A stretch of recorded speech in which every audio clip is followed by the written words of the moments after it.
நண்பர்களே, ஹெலன்ஸ் பே பீச்சுக்கு போகலாமா? பீச்சுக்கு போகிறதுக்கு முன்னாடி இங்கெல்லாம் ஃப்ரீ பார்க்கிங் கிடைக்கிறது ரொம்ப கஷ்டங்க. குதிரை கொம்பு மாதிரினா வச்சுக்கோங்களேன். ஆனால் பார்த்தீங்கன்னா இந்த பீச்சுக்கு பக்கத்துலேயே ஃப்ரீ பார்க்கிங் இருக்குது. நாங்களும் காரை நல்லபடியாக பார்க் பண்ணிவிட்டு வாக் பண்ணி பீச்சை பார்த்தா எங்கடா பீச்சு அப்படின்ற மாதிரி தான் இருந்துச்சுங்க. பீச்சுன்னு உடனே ஃபஸ்ட்டு நமக்கு ஞாபகம் வருது கடை, இன்னொன்று அலை.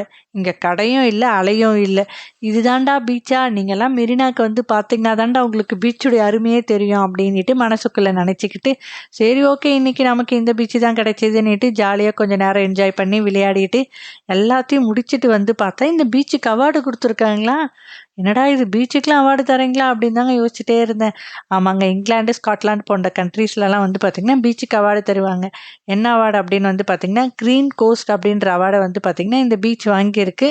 அதுக்கான அர்த்தம் என்ன சொல்கிறாங்க அப்படின்னு பார்த்திங்கன்னா இந்த பீச் பார்த்திங்கன்னா ரொம்பவே க்ளீனான அண்ட் சேஃப்டியான பீச் அப்படின்றதுனால பார்த்திங்கன்னா இந்த பீச்சுக்கு பார்த்திங்கன்னா இந்த அவார்டை கொடுத்துருக்காங்க. இந்த மாதிரி வீடியோ பிடிச்சிருந்தா மறக்காம சேனலுக்கு லைக், ஷேர், சப்ஸ்கிரைப் பண்ண மறந்துடாதீங்க.